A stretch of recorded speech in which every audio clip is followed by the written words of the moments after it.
Hello everyone, ఈరోజు మనం Python series లో చూసుకోబోయేది జిప్ ఫంక్షన్ అన్నమాట. అసలు ఏంటో చూసుకుందాం. Theory of the zip function in Python. Python లో అసలు జిప్ ఫంక్షన్ అంటే ఏంటి, దాని ఒక థియరీ అనేది ఎగ్జాంపుల్ తో సహా చూసుకున్నాం అనమాట. ఓకేనా. ఫస్ట్ డెఫినేషన్ ఏంటి, the zip function is a built in Python function that combines multiple iterables like list, tuple, elements by the elements into the tuples. అంటే ఇది ఒక పైథాన్ ఫంక్షన్ అనమాట, బిల్ట్ ఇన్ ఫంక్షన్ లాంటిది. అండ్ ఇది ఏం చేసిద్ది అంటే కంబైన్స్ మల్టిపుల్ ఇటరబుల్స్, అంటే మల్టిపుల్ డేటా టైప్స్ ని కంబైన్ చేసి elements by elements into tuples, అంటే ఒక ఎలిమెంట్ తర్వాత ఇంకో ఎలిమెంట్ ని ట్యూపుల్స్ రూపంలో ఇచ్చిద్ది అనమాట జిప్ ఫంక్షన్ అనేది. And each tuple contains elements from the corresponding position of the input iterable.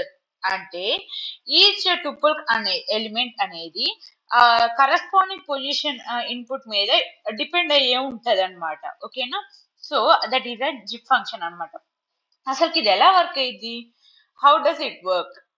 It pairs element from the element iterable based on the position. అంటే ఇది ఒక పేర్స్ రూపంలో ఉంటది అంటే పేర్స్ ఎలిమెంట్. ఓకేనా.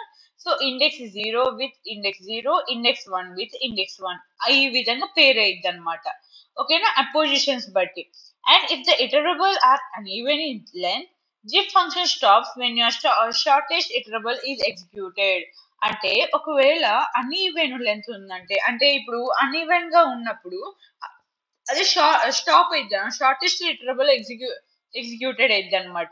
అంటే అది ఇంకా జిప్ ఫంక్షన్ అనేది ఆ ప్రాసెస్ అనేది జరగదు, స్టాప్ అయిపోయింది. ఓకేనా, ఆ విధంగా ఇది వర్క్ అయింది. అండ్ ఈ రిటర్న్ టైప్ ఎలా రిటర్న్ అయ్యింది అంటే, zip function returns a zip object which is lazy అనమాట. అంటే ఇది లేజీ అవుట్పుట్ ఇచ్చింది. You can convert it into list or tuple or view the results. మన ఇన్ని రకాలుగా కన్వర్ట్ చేసుకోవచ్చు. So zip of iterable 1, iterable 2, దీని ఒక సింటాక్స్ ఇది. సో మనం బేసిక్స్ ఎగ్జాంపుల్ చూస్తున్నామంటే, సో అన్ని చిన్న examples basic. So name Charlies, Bob, Alice Charlies, Bob Charlies ఇచ్చా, స్కోర్ ఇచ్చా, combine zip names of score అని ఇచ్చా. సో అవుట్పుట్ ఏమొచ్చింది, లిస్ట్ ఆఫ్ కంబైన్. సో ఈ విధంగా పేర్ రూపంలో ఉంటది అనమాట జిప్ అనేది. సో మీకు అవుట్పుట్ అర్థమైంది కదా.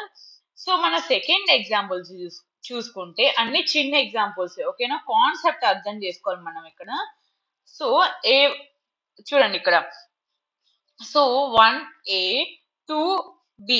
సో 3కి మనం ఏ వేరియబుల్ అసైన్ చేయలేదు కాబట్టి అది షార్ట్ లిస్టెడ్ అయిపోయి ఎలిమినేట్ అయిపోయి ఉన్న ఎలిమెంట్స్ మాత్రం కంపేర్ చేసుకోండి. అంటే ఈ లైన్ కి అర్థం ఇదో, అన్ని ఈవెన్ లెంత్ ఉంటే షార్ట్ లిస్ట్ అయిన వాటికే ప్రాసెస్ జరిగింది, మిగతా అన్ని ఎగ్జిక్యూషన్ అనేది ఆగిపోయింది అని అర్థమైంది కదా.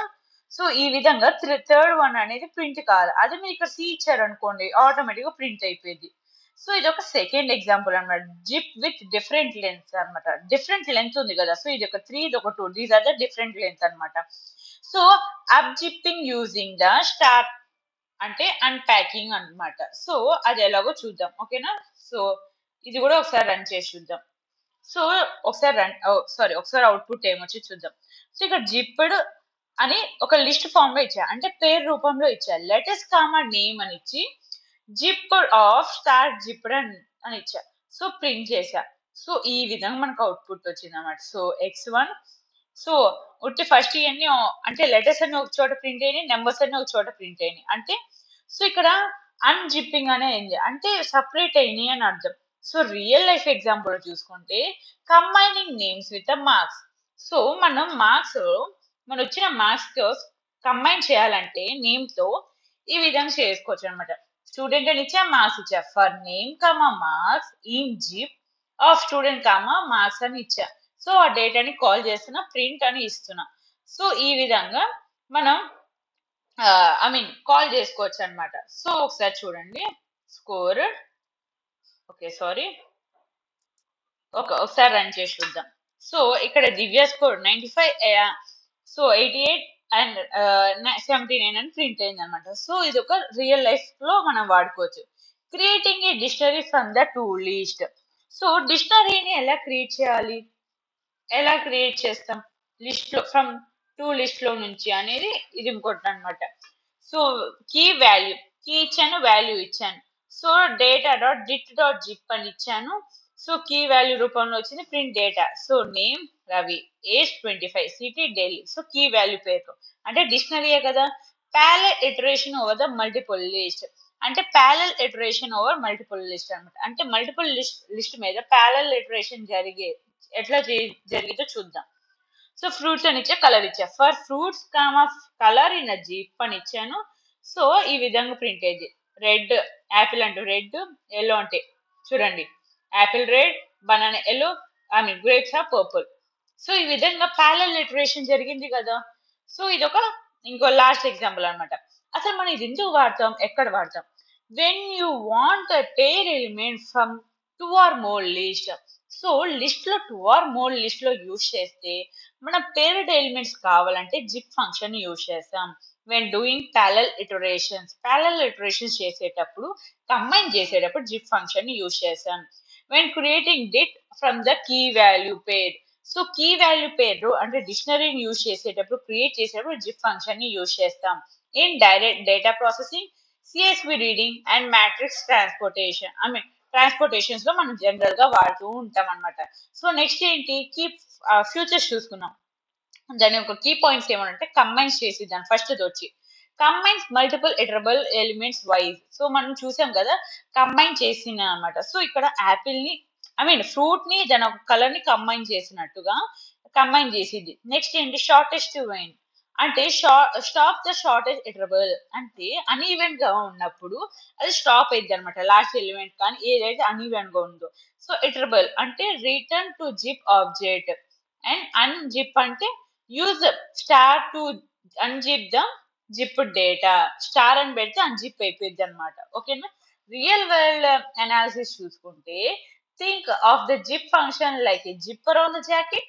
It joins the two sides list together both by tooth by tooth, element by element. So మనం ఒక జాకెట్ తీసుకుంటే ఆ జాకెట్ ని టూ సైడ్స్ కలపాలంటే, టూత్ బై టూత్ కలపాలంటే కలిపితేనే కదా జిప్ అనేది లాక్ అయ్యింది. So it is like a zipper in the jacket అన్నమాట. సో రియల్ వరల్డ్ లో చూసుకుంటే మనకి ఈజీగా అర్థమైందని ఇది రాశాను. సో అడ్వాంటేజెస్ ఏంటి, reduce code complex for the pairing element అంటే కాంప్లెక్స్ పేరింగ్ ని రెడ్యూస్ చేయడానికి మనం ఇది వాడతాం అనమాట. Useful for the loops and directory creations and parallel iterations అంటే లూప్స్ లో కానీ డిక్షనరీ క్రియేషన్ లో కానీ ప్యారలల్ ఇటరేషన్ లో కానీ జనరల్ గా వాడుతూ ఉంటాం. Helps us to write clean and the Pythonic code. So general గా ఈ వీటిలో వాడతాం అనమాట. జిప్ అర్థమైంది కదా. సో మన జిప్ థియరీలో అసలు వాట్ ఈస్ ద జిప్, ఎలా వర్క్ అయ్యేది, ఎలా రిటర్న్ చేసి సింటాక్స్ చూసుకున్నాం.